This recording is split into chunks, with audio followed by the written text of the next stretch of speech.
বারবার ফিরে দেখা, বারবার ফিরে কি দেখব?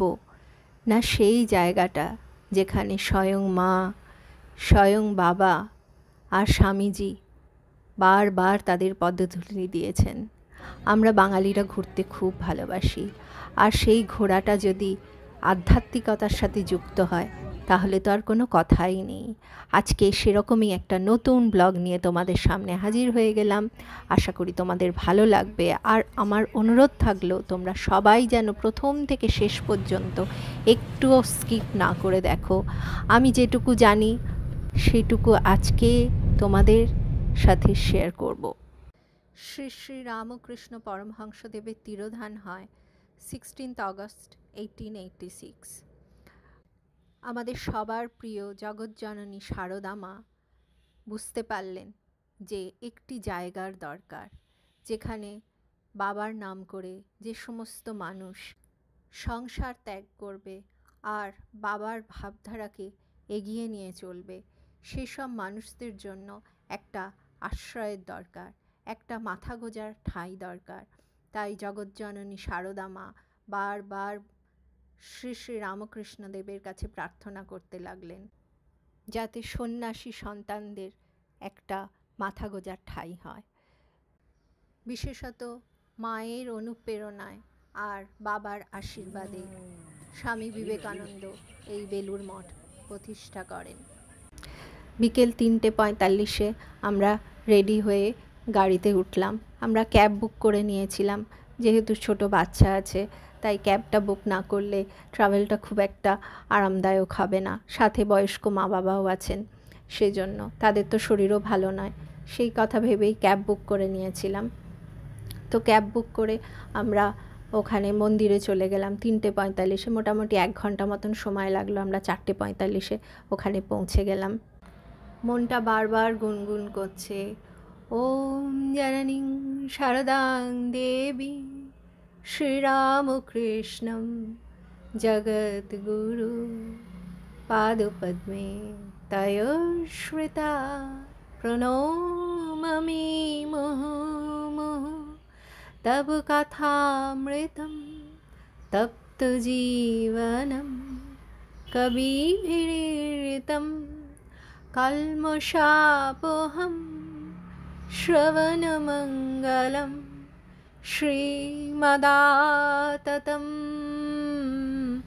ভুবি গৃণন্তি ये ভুরিদা জনাঃ। শ্রীরামকৃষ্ণম শরণম শ্রীরামকৃষ্ণম শরণম শ্রীরামকৃষ্ণম শরণম শরণ্যে। নিরঞ্জনম নিত্যম অনন্তরূপম ভক্তানুকম্পা ধিতবিগ্রহম বৈ। ঈশাবতারম পরমেশ বিদ্যম তম রামকৃষ্ণম শিরসা নমামহম। ওম শান্তি শান্তি শান্তি হরি ওম তস্য শ্রীরামকৃষ্ণম অর্পণমস্তু। এখন এই যে মন্দিরটা দেখছেন সেটা হচ্ছে প্রথম প্রেসিডেন্ট অফ বেলুড় মঠ স্বামী ব্রহ্মানন্দ মহারাজের। তিনি রাখাল মহারাজ নামেও পরিচিত, আবার রাজা মহারাজ নামেও পরিচিত। আমি যতদূর জানি বা মনে করতে পারছি সেটা হচ্ছে একদিন শ্রী শ্রী রামকৃষ্ণদেব ধ্যানমগ্ন ছিলেন, তখন দেখলেন একটি ছোট্ট বাচ্চা পদ্ম ফুলের ওপর ভাসতে ভাসতে গঙ্গার তীরে এসে দাঁড়িয়েছে। সঙ্গে সঙ্গে তিনি ভীষণ ভীত হয়ে যান এবং তারা মায়ের কাছে প্রার্থনা করেন, মা আমি কি দেখলাম? এই দেহে যেটা আমি ধারণ করেছি সেই দেহে তো আমার সন্তান হওয়ার কথা নয়, কারণ তিনি হচ্ছেন অবতার। সেই অবতারের সন্তান হওয়ার কথা নয়, উনি যেভাবে এসেছেন। এর কিছু দিনের পরের ঘটনা, এরপরে একজন সত্যি সত্যিই গঙ্গার ঘাটে নৌকা থেকে নামলেন। তাকে দেখেই রামকৃষ্ণদেব চিনতে পারলেন যে এই সেই যে আমার স্বপ্নে এসেছিল, একই মুখ।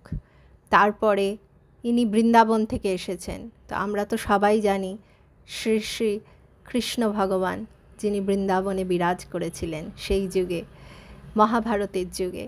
তো এনার নামও ছিল রাখাল, রাজা রাখাল। সেজন্য এনাকে রাখাল মহারাজ বা রাজা মহারাজও বলা হয়। আমি যদি কিছু ভুল বলে থাকি, আপনাদের মধ্যে কেউ যদি জেনে থাকেন আমাকে কমেন্ট করে অবশ্যই জানাবেন। আজকে যেটুকু বলছি সেটা মাই বলাচ্ছেন আমাকে, আমি কিন্তু কোনো কিছু স্ক্রিপ্টেড বলছি না, যেটুকু চোখ বন্ধ করে শুধু রেকর্ড করছি।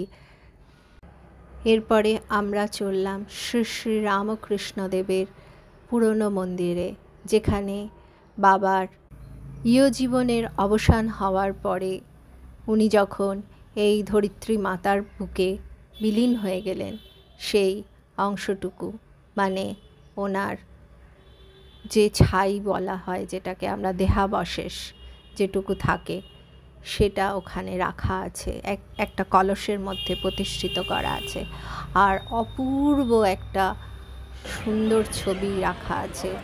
সেটা কে সেটা তুলেছিল, কিভাবে সেটাকে রিট্রিভ করা হয়েছে, সে সব কিছু ওখানে লেখা আছে।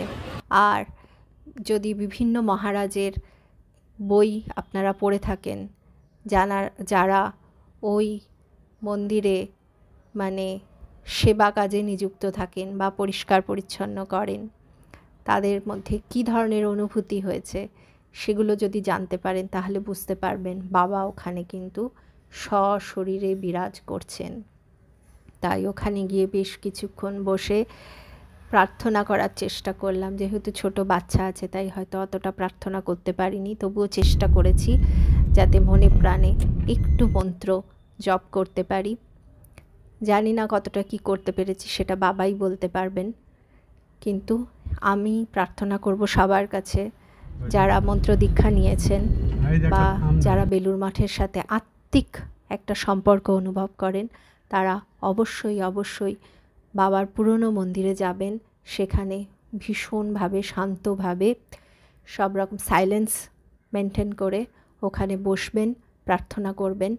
অসম্ভব ভালো লাগবে, এত ভালো লাগবে যে জীবনে সেই ভালো লাগা, সেই শান্তি, সেই আনন্দ আর কোথাও পাবেন না।